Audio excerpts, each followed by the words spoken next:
Talk about where things stand right now as we head into the Iowa caucus. Joining us now, Republican strategist Jon Seaton and political operative for the presidential campaigns for Lindsey Graham, John McCain, and George Bush. Welcome back. Let's begin with former President Trump narrowly leads President Biden in a hypothetical 2024 presidential rematch, a new Wall Street Journal poll. What do you make of this? Look, I think it's very early, but it shows that we are in for a very tight race heading into next November. We're about, 11 months away. I think the economy is front and center on voters' mind, along with inflation. And I think as long as that's the case, it's very troubling for any incumbent president of either party. Joe Biden owns this economy. His team has actually dubbed it Bidenomics, if in case there was any question. And right now, Americans are very dissatisfied with what's going on with the economy. And so I think that first and foremost would lead to his troubles in the polls. And frankly, I think right now it's a very, very tight race, and I don't expect it to change very much in terms of the horse race between now and next November. We're looking at the faces of those on the GOP side nearly a week after the NewsNation GOP debate. Is anyone seeing a bump in the polls? Has anybody seen some traction or momentum as Nikki Haley had going into the debate? Yeah, I still think it didn't do a ton to change the trajectory of the race. Donald Trump is still very much the front runner.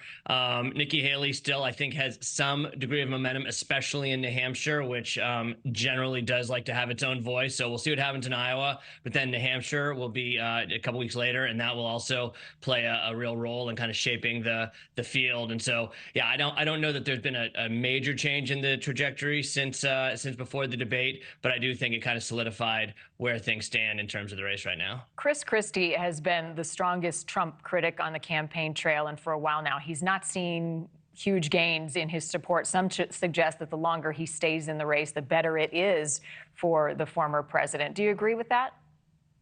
You know, I do. I think that Governor Christie is there's just not necessarily a huge audience for what he's selling right now. Donald Trump, even for those who aren't going to vote for him, is still wildly popular within Republican primary voters and caucus goers. And so to have your campaign really where the sole focus, what we're talking about right now, is really taking aim at President Trump without necessarily offering a whole lot of your own policy prescriptions, I think is tough. And I think that, again, there's not a huge argument, or there's not a huge audience for what he's selling. And so I think as soon as he does exit the stage, those voters who are with him right now will be able to choose another candidate, hopefully before Iowa and New Hampshire. And if and when Christie does bow out, who gets his votes? Which of the GOP candidates would likely be able to benefit from that?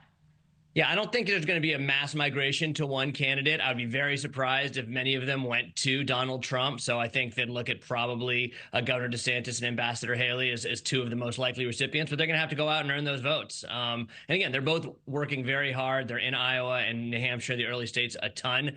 But yeah, I don't think that there's going to be necessarily a mass migration, but I'd say those are the two candidates probably best positioned to absorb those voters. A little bit of a kerfuffle on the campaign trail. Casey DeSantis inviting people outside of Iowa to take part in the state caucus. It's getting some attention. It prompted a response from the former president. He said this is committing organized voter fraud. Talk about exactly what she said and sort of the implications of what's happening now with that. Well, look, Iowa voters are obviously very protective of and supportive of their caucus. It is something that really has kind of been the kickoff to the presidential campaign for decades. And so any suggestion that people come in from out of state and vote, I think, are looked at not favorably at all. Now, look, I don't know that Mrs. DeSantis was suggesting that people from, neighboring states actually come in and vote. My guess is she was saying, come in, volunteer, knock on doors, phone bank, support my husband. But having said that, it was said inartfully and clearly an opportunity for people to point out that if you're not an Iowa voter, not an Iowa resident, you cannot participate in the caucuses. Too soon for a prediction in Iowa, given what we're seeing with the current polling right now? For those who don't buy into the polling? I'm kind of out of the prediction game, but I think the numbers, the new poll came out this morning that shows the former president in a very commanding position right now. Now, look, I think it's going to tighten. Iowa is extremely difficult to poll. You don't know who's going to show up on a cold,